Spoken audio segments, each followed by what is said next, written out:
Welcome to this week's edition of Outdoors Online, a weekly webcast produced by the North Dakota Game and Fish Department. I'm your host, Tom Jensen. My guest this week is Mike Szymanski. Mike is the head waterfowl biologist with Game and Fish. We're going to talk about the spring snow goose season that is currently underway. Actually, Mike, it's not a season, it's a conservation season. That's right, Tom. Technically, it's a conservation order that goes in place. It allows a bunch of extra measures that can be used outside of regular hunting season. So it's not counting towards our migratory bird treating days that we use during our hunting seasons, determining how long we can hunt, and then also the kind of inside and outside dates that allow us to have hunting opportunities. It was implemented as a way to thin out the snow geese. Why do they need thinning? Sure, we started, I think the original intent was to really try to reduce the population, and over time we've realized how resilient these birds are, how hard they are to harvest, how high their survival rates are as we've gained more and more information over time. So reducing the population with this order is probably not very likely. However, we are doing a better job at stabilizing the growth of the population, which was very important because the population was growing very, very quickly, in a very large way. I mean, there are a lot of snow geese. They're destroying their breeding grounds, aren't they? Yeah, there's concerns over impacts to tundra habitats. It can take a long time for those places to recover just because of how the growing seasons are and the types of plants that are being denuded. There's also concerns for disease transmission when you have that many birds in one place, and then you get into other little situational issues with how much food is being consumed by 250,000 geese descending in one spot and hanging out there for a little while, and then you've got all kinds of other geese and cranes and ducks that may need to use those same places for foraging. Seems kind of weird to have a hunting season that starts in the middle of February and runs through the middle of May. Why such a long season, and why the parameters? Yeah, so like I mentioned earlier, it's not confined to our migratory bird treaty days, so we can have as many days as we want in the conservation order. And the joke, Tom, as we've talked about many times, is that we get it rolling in February sort of just in case. We're not usually expecting people to have hunting opportunities in February, but we figure, well, we'll toss them out there. It's no penalty to us, but there this year are actually a few birds around. I wouldn't say it's necessarily the true beginning of our 3-week window that we usually have for migration, but some geese have shown up in the state, and I was checking to make sure we had news releases out announcing that the season was opening on the 18th and not any earlier than that, because I know some states further south had issues where people were hunting actually before their conservation order opened. It's been such a weird year for weather. We had all of that snow in December. People were saying, this isn't going to go away until June. Yeah. But now we've had a very nice January, very nice February so far, and as you mentioned, there are geese currently in North Dakota already. Yeah, and it's a weird perspective depending on where you are in the state, because those of us in the central part of the state probably will see some snowdrifts and trees in early June, but further east and west there was quite a bit less snow. That warm snap we had, we obviously got on the other side of the line that made us have great weather instead of terrible winter weather, and a lot of snow went away. So we've got a large part of the eastern state already that doesn't have snow.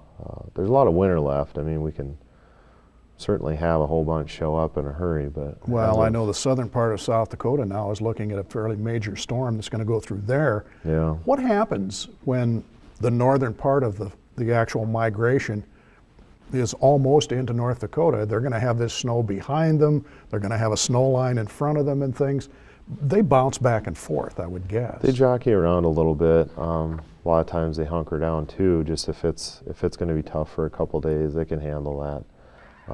But yeah, they're moving a lot on a daily basis anyways. So, a couple hundred miles up and down, back and forth, really isn't a big deal to them. Right. Do they follow the same flight path in the spring as they do during the summer or during the fall?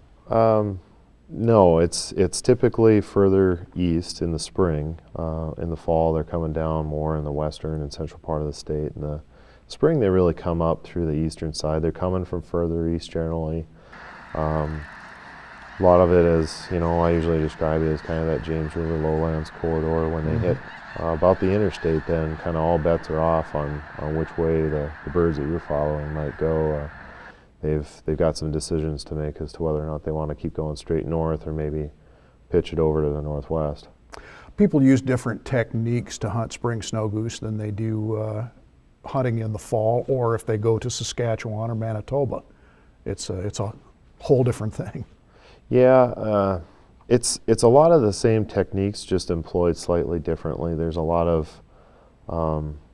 more consideration, I guess, into how you're going to get into a field in North Dakota for setting up a decoy spread, things like that. There's a lot more equipment involved, a lot bigger spreads. It's a little bit harder to get where you need to go too, because there's ice on wetlands and things like that. So sure. I would guess people would have to be cognizant of farmers' fields. Right. You're not going to want to drive a huge trailer out in the middle of there. There's going to be mud and water. It's more than likely going to be impossible to do it. And if you can drive out there, there's probably going to be a place that you shouldn't drive within that field. So we really discourage people heading out into fields with large rigs or even their pickup trucks, unless they have very specific understandings with landowners or really good knowledge of the field that they're going into. There are quite a few liberalized regulations, if you want to call them that, for spring season as opposed to fall.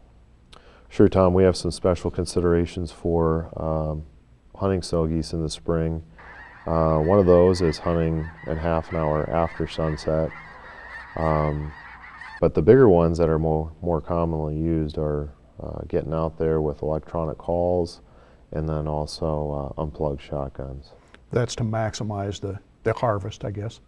Yeah, people get a lot of birds in front of them sometimes, especially using those electronic calls, and it just helps kind of finish out the approach, I guess you could say. Right. I guess this time of year there's no telling when or where there's going to be birds in the state, but there are now. Yeah, it's hard to know for sure how it's all going to play out. It's really important that if people are considering going out, that they get their HIP registrations done, because everybody needs to have a new HIP registration for the 2017 season that's going to be hunting spring snow geese. Right. And then that'll carry into the fall too, if folks are going to use that, if they're going to be hunting waterfowl in the fall. It's going to be interesting. Thanks, Mike. Thanks, Tom. Here are the licensing requirements for the spring snow goose conservation season. Residents must have a valid current season 2016-17 license, which is valid through March 31st, or a 2017-18 combination license, or a small game and general game and habitat license after April 1st. Those are available to residents on March 15th. Non-residents need a 2017 spring light goose season license. The cost is $50 and the license is good statewide. Non-residents who hunt the spring season can still buy a fall season license also.